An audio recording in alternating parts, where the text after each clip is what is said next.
and its surroundings have been hit by severe water cuts in the last few weeks. Water interruptions have been happening for years, but they have been scaled up dramatically in recent weeks. The deteriorating situation recently forced the Minister of Water and Sanitation, Senzo Mchunu, to intervene. On the 27th of September this year, Mchunu announced a new initiative called water shifting. But is this the solution to the city's water woes? Professor Anja du Plessis, a water management expert, explains the new water initiative and joins me now via Zoom. Thank you so much for your time this evening, Professor. We do appreciate it. I've covered these water issues, especially in the city of Johannesburg and in this province, extensively, and you have really frustrated residents, saying that they have not been given a clear explanation as to what exactly is going on. It doesn't necessarily seem that we have a water shortage or that we are a water scarce country, but it almost seems as though there's a management issue. Look, there is multiple factors that are at play at this point in time. We are a water scarce country because we do receive below average rainfall, and we are classified as having arid to semi-arid climate. So we need to remember that. However, at this point in time, our dams are bursting at the seams. So we don't at this point in time have a water shortage. As you've said, like for the past couple of years, every single time time of year, we always have water shortages due to having heat waves. The rains haven't arrived yet. However, there is ongoing issues that hasn't been addressed, like high consumption that has been blamed primarily as a driving force. However, due to continued questions that has been raised by the media as well as other experts, the blame has now shifted to the state of water infrastructure, continued blackouts that also play a major role, and then overall poor management and governance. Certainly. I'm wondering, though, because there is also another big concern around the deteriorating infrastructure. What can be done to in the immediate to sort out the infrastructure challenges that we are facing, because that's also a massive problem. I'll give you a quick example. In the south of Johannesburg, there's a reservoir that is cracked, and it has been decommissioned, and that's contributing to the water issues in that particular area. I've heard of that actually today, and unfortunately, there's no quick fix for this, as this issue has been deepened over the past decade. Our infrastructure has obviously worsened. The issue will not be fixed overnight.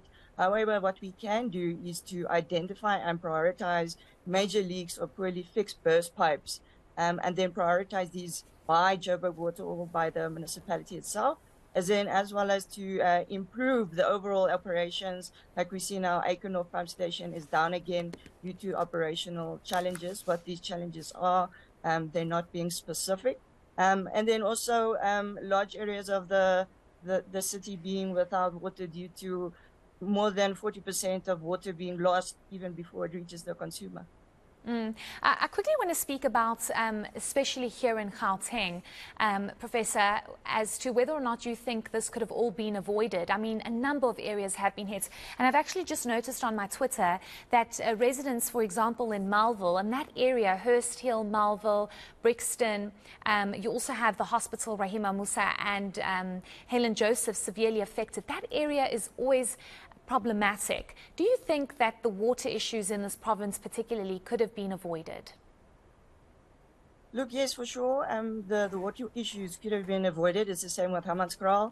We've been knowing that there has been issues in Hammanskraal for more than a decade as well, almost 2 decades. So yes, we could have avoided this, or we could have reduced the impact. I know that Brixton, Emmarentia, as well as Greenside and other areas, they are consistently being affected, especially the high-lying areas. And then once again, the question needs to be asked, why is this for so many years that this has been a constant issue, and our dams are actually full?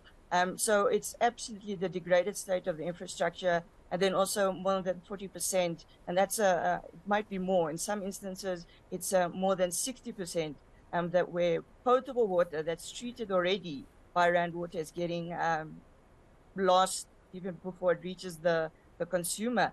But unfortunately, continued and escalated blackouts, especially since last year when we experienced stage 6 blackouts, has exacerbated the situation. Our infrastructure is just not made to be put on and off, and that's obviously going to worsen. But where we have to come, where could this have been avoided, is yes, because we have been experiencing for the past how many years the same time each and every year. So I would think that some interventions would have been placed by now by the city, the municipality, by the government, Rand Water, as well as Joburg Water.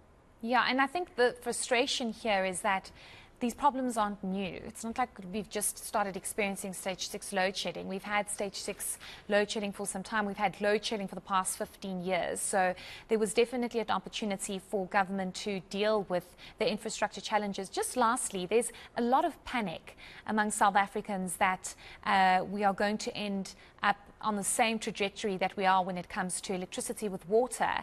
Everybody's saying if you have electricity, be thankful, because it's not often that you have electricity and water at the same time. And that's not how life should be like, but unfortunately this is what we have to contend with. But do you think we are heading in that direction where you're going to have sort of water, I don't want to call it water shifting because it's load shedding, but like water shedding? Do you think we'll end up there? Do you think we're heading in that direction? Look, to be quite honest, Heidi, I think we're already there. Oh, If no. you ask the people from Brixton and all over Johannesburg, as well as in Tshwane and Ekurhuleni, but not just only our metros, our small towns and rural areas. Some of these areas have been sitting without water for weeks or months. So I know that the minister has now said that we will be implementing water shifting, which is basically where they're now going to pump the available water that we do have in the system from areas where there is no supply issues. So let's say that's from a lower lying area, like I stay in Northcliffe, I've got water, and they would like to address the water shortages at Brixton. They would then try to shift the water from one pumping station to the next to try and address the areas that are experiencing water shortages or no water at all.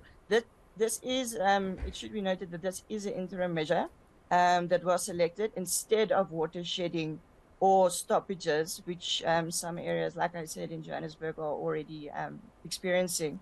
However, water shifting, sorry, as a solution will completely depend on the technicians that will monitor the water system apparently for 24/7, and then basically shift the problem from one system to the next to try and achieve equitable water supply, especially in your high-lying areas like Brixton. That's why they are always affected first. High-lying areas need pressure within the system for the water to reach them. So that's the primary issue that they have now obviously been experiencing for the past month. And to blame the heat wave and high consumption in terms of Brixton, it's not completely accurate, because they've been sitting without water even before the heat wave. So what Joburg Water has also now done is to declare level 1 water restrictions during this heat wave. They've always now also reduced flow out of reservoirs, which unfortunately now, as a consequence, has reduced the flow and in some instances have reduces the overall pressure within the system. So that causes firstly your high-lying areas to be affected first, and then other areas, low-lying areas like Greenside as well. Absolutely. I mean, it's not the first time we're experiencing a heat wave or spring. I just don't understand that explanation. But thank you so much for your insights.